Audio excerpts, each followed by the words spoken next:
welcome to the Wake Up Show. My name is Kingsley Doom and I hope you're all doing great. I hope you're all doing fantastic. So on today's show, we will be talking about why I believe the Christian value system is the best system for organizing and building a society compared to the Darwinian principles or other religions. And so I hope you all enjoy this because I think this is a very interesting topic and I hope you learned a thing or two from today's episode. So let's just get right into it.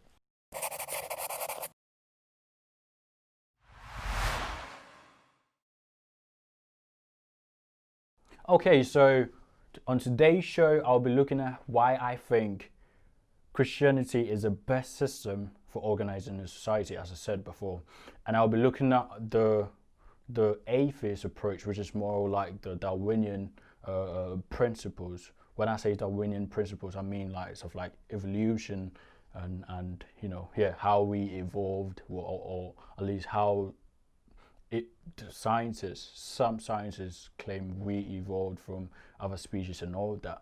And then I'll also be looking at other religions and why Christianity is a better system compared to other religions for organizing and building a society. So first of all, let's look at what the more atheist viewpoint looks like. And so when I talk about atheists, I don't mean the average atheist who probably doesn't really know much and then they just don't believe because, you know, they feel like it's a bit too overwhelming and all that, but then they don't really have any quibble with Christians, they don't have any problem with Christians, and they probably find Christians to be really nice people and stuff like that. I'm not talking about those people. I am referring to people like Richard Dawkins, people who have, if you like, fought for the atheist agenda, if you like. And even some people go as far as calling it a religion. You can make a case that it is a religion in some sense. But be that as it may, I'm talking about people who have really taken it up on themselves to, in a way, attack Christianity specifically, because almost always it is about Christians and not other religions, and then try to defend their position on why they think a godless society will be better for everyone. Maybe that may not be the case for all of them, but then they certainly advocate for it, or they certainly do not regard the need for God when it comes to things like morality. And I mean, you can go on and talk about all the arguments for the existence of God, but that is not what this video is about. And to be honest, I believe, in my personal opinion, you can go around in circles when you're doing the argument for God and against God. And on a logical level, most of the times, both sides have, you know, pretty sound logical argument. I'm not saying that, you know, the atheist is right. I'm a Christian, so I take the Christian approach, or Christian worldview, and I think definitely God exists and all that. But then sometimes the logical arguments tend to go in circles and stuff like that. But then I believe one of the weakest argument atheists struggle to sort of get their head around is the issue of morality. And I think the issue of morality is one of the reasons why it will be detrimental if we decide to go by the Darwinian principles of organizing a society. So basically the underlying idea of the Darwinian principle is survival. Okay, you've probably heard stuff like survival of the fittest or the selfish gene and stuff like that. And a lot of Christians have made the argument that, you know, without God, you cannot have morality, or without religion, there is no morality, or you can't be moral if you're not religious. And a lot of atheists find that to be very, very offensive.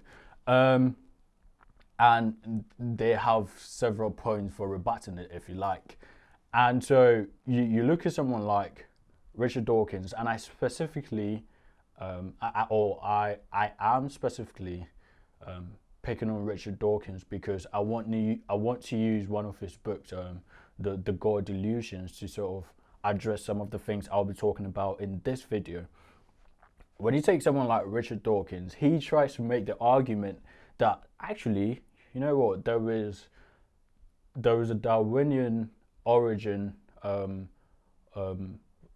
Darwinian explanation for the origin of morality, and he tries to make the argument, and he actually gives like 4 points. So number one, he talks about the special case for genetic kinship. So the fact that you share genes with people like your parents, your brothers, your sisters, your uncles, and stuff like that. Because of that special relation, well, because of that kinship, there is you share some part of your gene with them, so you would want your gene to survive or survive over several years, and so you will want to protect them, you will want to care for them because of that gene. And then he also makes a point of reciprocation, the idea that, you know, you scratch my back, I scratch yours, and so you do things for people in anticipation that they will do something for you when you're in trouble, or you do something for someone in order to repay what they probably did for you some time ago. And so you have that case as well. So you have that sort of barter trade going on. Maybe you might have something and someone else doesn't, but then they have something that you need. And so you are going to be like, okay, why don't we trade places? And that helps the sort of survival, your survival. And also the idea that if you're generous, it sort of earns you some kind of reputation. And also, because you have that reputation, people see you, and then you are more attractive to the opposite sex. He was sort of speaking in more biological terms. I'm just sort of giving a brushing. I'm just using the general, you know, sort of general language to describe what he was saying. And so the idea that if you're giving to someone, if you're being generous to someone, that is an indication that you are somehow wealthy. And so people see and they're like, oh, okay, you know, we need to respect this guy because he has a lot going for him. So he sort of makes that argument that actually there is an explanation for why we are moral. But then there are there are some flaws, serious flaws to this approach. And I think the first flaw is the idea that the Darwinian principle, or as I said before, the underlying principle is survival. And so you can make the case that morality is only a means to an end. Okay, so we tend to act morally because we want to survive. Now, if the ultimate goal is survival, then in certain cases you can get rid of morality or not do with morality, and you know, because you want to survive, you will do everything to survive. And so that's why we have things like, you know, or we used to have things like intertribal wars back in the day, where one tribe would go and then slaughter another tribe, and then, you know, they'll rape the women and they'll pillage and all those awful gory things, right? Because the thing is, we have to survive, and because we have to survive, we need to do everything possible to get there. It's only that morality makes it a bit tolerable, but sometimes morality doesn't really do the job. So we have to go beyond that to survive. Okay, so that is one of the flaws. But I think one of the most important questions we need to consider when we're talking about something like this is the question: why do we need to survive? Why do you need to survive? Why do I need to survive? Why do we need to survive? Why do we need to survive as a human race? Okay, why do we need to survive? Why do we need to survive? I think when this question comes to mind, what we think about is the meaning of life. Okay, so if the meaning of life is mere survival, then there's no point for life in the first place. Okay, because ultimately you're going to die. You're not immortal. You're mortal, and one day you will die. And so why do I have to keep striving? Why do I have to protect other people? Why do I have to do all those other things? I can just end it and then, you know, be free of all the troubles of this world. So why do we need to survive?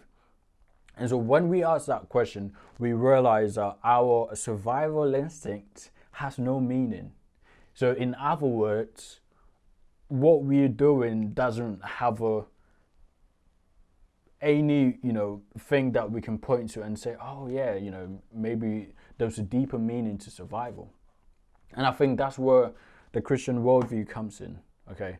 Because we know that this world is not all that there is. There is more to this world than we know, or we think, or we see, or we perceive, okay? God created this world, and He has a deeper meaning, deeper purpose for humanity. It's not just to survive, but then to live above our natural instincts, to live above nature, okay?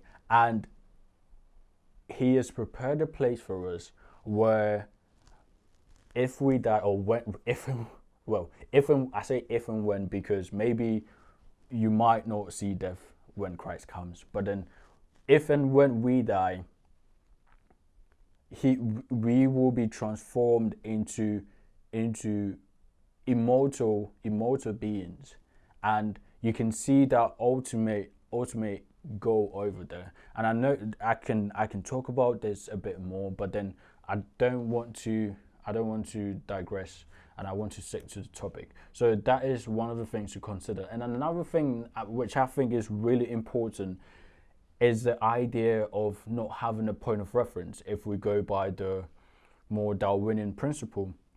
And so this idea that, if we how do you even put this?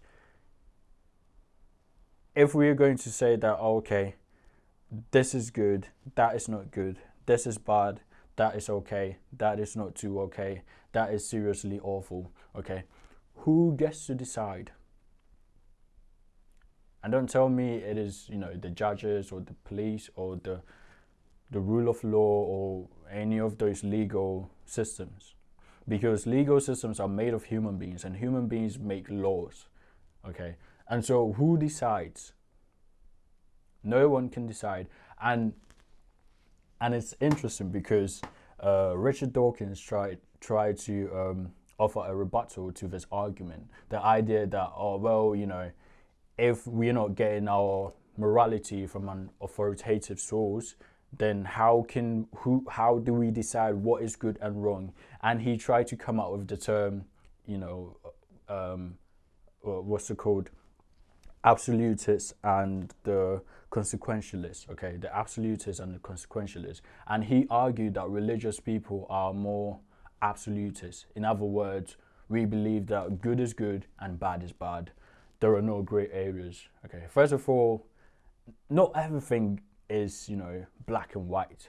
But then generally, we Christians believe that there is good and there is evil, okay? And then on the other hand, we have the consequentialists, and these are, usually the,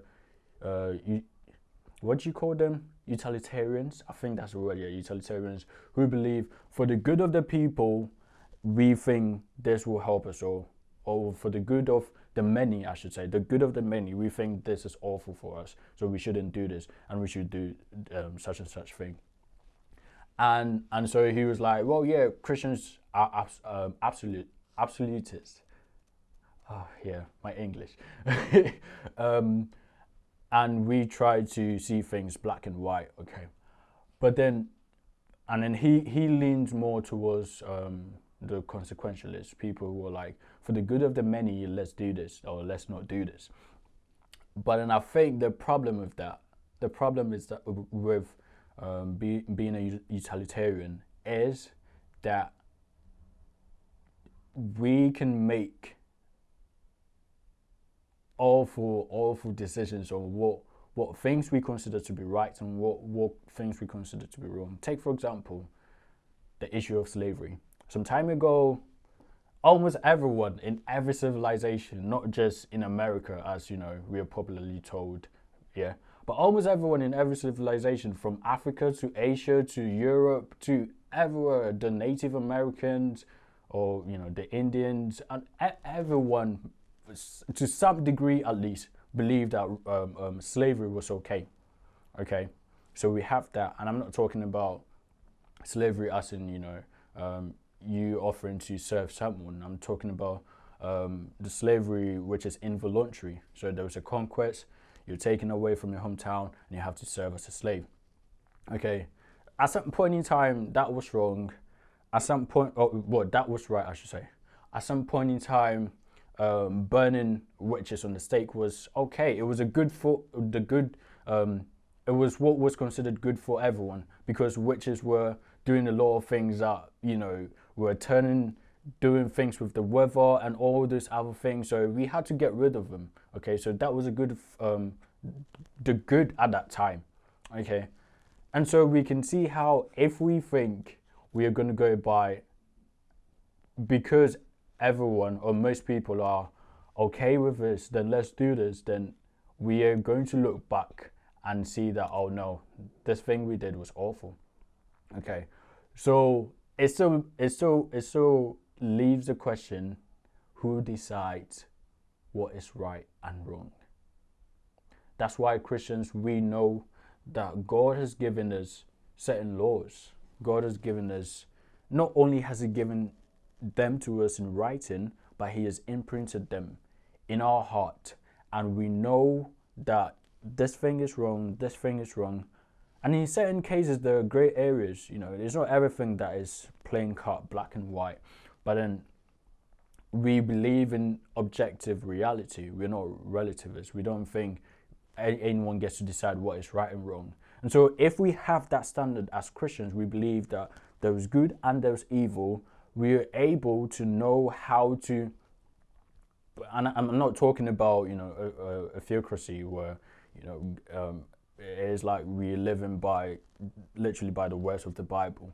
But then in a society, even with people who are not Christians, we believe that, okay, these things are wrong, and that is how we should approach such issues.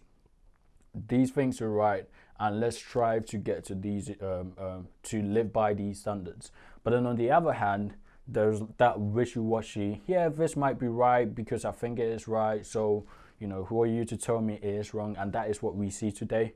And so you have those things. And one last thing, if we think, or if we go by the consequentialist, as Richard Dawkins puts it, then I believe there is no justice, or there will be no justice. Ultimately, there will be no justice. Or at least, at the very minimum, the term justice will have virtually no meaning, because at one point in time something might be justified, and another time it's not justified, and then ultimately we wouldn't know what it really means, or what the term justice really means. And so we need to bear that in mind as well. So that is why I believe Christianity is, or the Judeo-Christian value system is a better way of, or encourages the building of a better society compared to the Darwinian way, or the Darwinian system, or Darwinian principles. Now, we can talk more about this, but this is where time will permit us. So thank you very much, and watch out for the second part, the part 2. So thank you very much for tuning in, and remember, the time is going. You need to wake up. The time is now. Thank you, and Godspeed. Bye.